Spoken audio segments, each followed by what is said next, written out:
Depuis le 4 mai et jusqu'au 10 mai, c'est la semaine de la santé mentale. Pour l'occasion, l'Association canadienne pour la santé mentale a lancé sa campagne Rassemblons-nous. J'ai la chance aujourd'hui de recevoir son porte-parole et psychologue clinicien, Marc-André Dufour. Bonjour. Bonjour. Merci d'être avec nous aujourd'hui. Avant toute chose, est-ce que vous pouvez nous expliquer, quand on parle de santé mentale, à quoi est-ce qu'on fait référence ? À la santé mentale, voilà qui est vraiment au cœur de nos vies. La santé mentale, c'est notre regard sur nous-mêmes, c'est notre regard sur la vie, c'est comment on se sent, comment on entre en relation. Honnêtement, j'ai eu vraiment de la difficulté à concevoir une dimension de la vie humaine qui n'est pas touchée par la santé mentale. L'Organisation mondiale de la santé, d'ailleurs, dit même qu'il n'y a pas de santé sans la santé mentale. Puis c'est deux notions qui sont vraiment indissociables. Une personne qui vit, par exemple, énormément de stress, qui est sous pression pendant une longue période de vie, évidemment, ça va l'affecter au niveau de sa santé mentale, mais ça va aussi avoir des conséquences au niveau de sa santé physique. C'est pour ça que c'est important qu'on en parle. Puis l'Association canadienne pour la santé mentale, pendant la Semaine nationale de la santé mentale, ben, c'est un moment privilégié où est-ce qu'on a l'opportunité comme ça de faire des entrevues puis d'aller rejoindre les gens là où ils sont pour leur dire à quel point c'est important la santé mentale. Justement, 13% des Canadiens disent se sentir souvent ou toujours seuls. Et parmi ce chiffre, 17% sont des jeunes, qui est le groupe qui est le plus vulnérable. Oui. Quels impacts la solitude va avoir sur la santé mentale ? Puis quand on parle des jeunes, on parle d'à peu près des jeunes de 17 à 24 ans. C'est assez paradoxal parce que c'est une génération qui est hyper connectée. Fait que là, il y a un paradoxe. On se dit, ils se sentent souvent ou toujours seuls, 17%, c'est quand même beaucoup. Mais la solitude, ça va paraître drôle à dire, mais c'est mauvais pour la santé. L'Organisation mondiale de la santé utilise même l'image de la cigarette, c'est comme pour dire, quelqu'un qui est seul, malheureusement, se prive d'ingrédients, si je dirais, qui sont bons pour la santé mentale. Donc, je vais plutôt le formuler de manière positive pour dire de quelle manière resserrer nos liens, de quelle manière être en relation, c'est bon pour la santé mentale. Donc, les êtres humains, on est des animaux sociaux, si je dis, j'ose le dire. Si on recule plusieurs centaines de milliers d'années avant, être exclu du groupe, c'était pratiquement une condamnation à mort. Donc, sentir qu'on a sa place, qu'on est vu, qu'on est entendu, qu'on est apprécié, ça nous fait un sentiment de sécurité. Et si on prend le bébé humain, un bébé humain auquel on ne s'attacherait pas, encore là, sa survie dépend du fait qu'on s'attache à lui, qu'on soit en lien. Ça fait pratiquement partie de notre ADN. Donc, si on transpose chez les jeunes, chez les adultes, peu importe l'âge, mais être entouré, se sentir vu et entendu, c'est important pour la santé. Puis moi, j'ose le dire, un peu comme l'alimentation, l'exercice physique. C'est des choses que l'être humain a absolument besoin, mais on n'y pense pas nécessairement. Donc, le fait d'être ensemble va diminuer le stress, va diminuer le taux de cortisol. On peut avoir une personne qui est en détresse, qui va pas bien. Mal aller quand on est tout seul, ça fait encore plus mal. Mais s'il y a une personne qui se rend compte qu'il y a quelque chose qui va pas, qui fait les premiers pas, juste d'entrer en contact, déjà là, il y a quelque chose qui est apaisant. Puis quand je dis ça, là, c'est pas une vue de l'esprit, là. Un contact sincère qui se crée, il y a une sécrétion d'ocytocine, qui est une hormone qui est associée au bien-être. Puis la personne qui est en détresse, qui sent qu'il y a un contact avec quelqu'un d'autre, puis qu'il y a une personne qui l'écoute, mais juste de mettre des mots sur ce qu'on ressent, ça aide à mieux se comprendre, ça aide à prendre un certain recul. Puis, c'est un des plus grands facteurs de protection par rapport à la santé mentale, mais c'est aussi important par rapport à la santé physique. Il y a des recherches de fait là, au niveau cardiaque, au niveau de l'hypertension, au niveau de la digestion.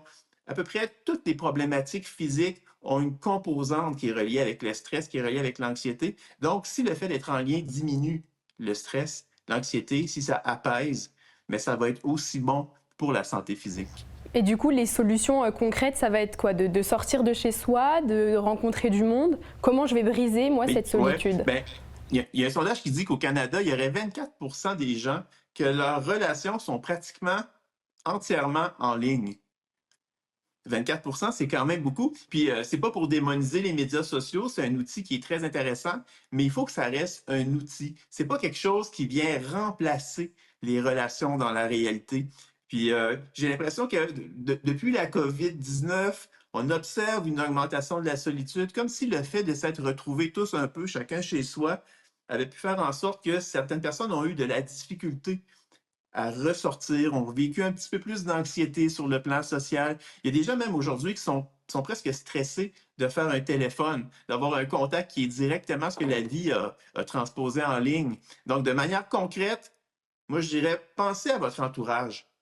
Est-ce qu'il y a une personne que ça fait un petit bout de temps que vous n'avez pas pris des nouvelles, ou que vous avez dit, comme on se dit tous, on fera quelque chose. On fera quelque chose à un moment donné.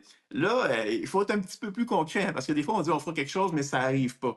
Donc là, c'est vraiment de dire, OK, pensons à quelqu'un, puis prenez des nouvelles de cette personne-là, proposez-lui d'aller prendre une marche, d'aller faire une activité, peu importe. Il ne faut pas avoir peur de déranger. Les gens, généralement, honnêtement, j'ai jamais vu ça. C'est quelqu'un qui dit, oh mon Dieu, je suis donc bien en colère que tu aies pris des nouvelles de moi. Ben non, pas du tout. Puis, il y a des fois, il y a des gens qui sont vraiment plus seuls.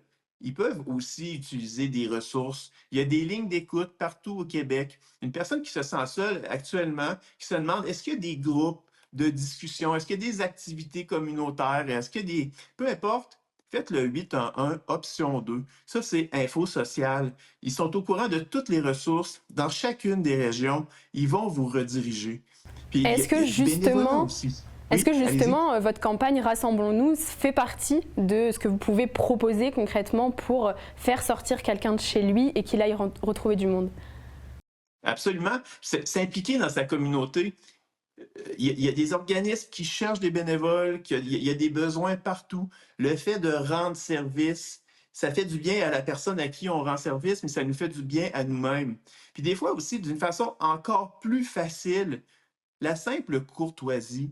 À l'épicerie, dire bonjour, dire merci, regarder l'autre dans les yeux, c'est des choses qui sont tout simples, mais dans un monde dans lequel tout va trop vite, on ne prend plus nécessairement le temps. Puis ça, c'est si on ne va pas à la caisse automatique, en plus, aujourd'hui.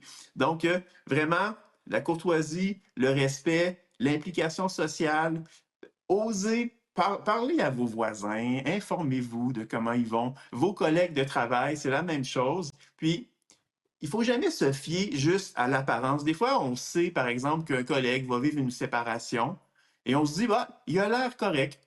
Ou on dit, pas de nouvelles, bonne nouvelle, ou des choses comme ça. Non, pas de nouvelles, allez chercher des nouvelles pour avoir leur juste. Puis on vit beaucoup dans un monde d'images. Donc les gens, souvent, ils vont prendre tout leur petit change pour avoir l'air de quelque chose, pour avoir l'air que ça va bien, parce que les gens, malheureusement, ils ont honte quand ils vont pas bien. Mais en arrière de ça, quand ils se ramassent à la maison seul le soir, ça se peut que ça n'aille pas du tout. Donc, même si la personne elle a l'air de bien aller, informez-vous, proposez une activité. Puis, des fois, pas besoin d'y aller avec les gros sabots du genre hey, est-ce que tu veux qu'on aille parler de ta santé mentale ce soir? Là, la personne, ça se peut qu'elle se sauve si vous arrivez comme ça.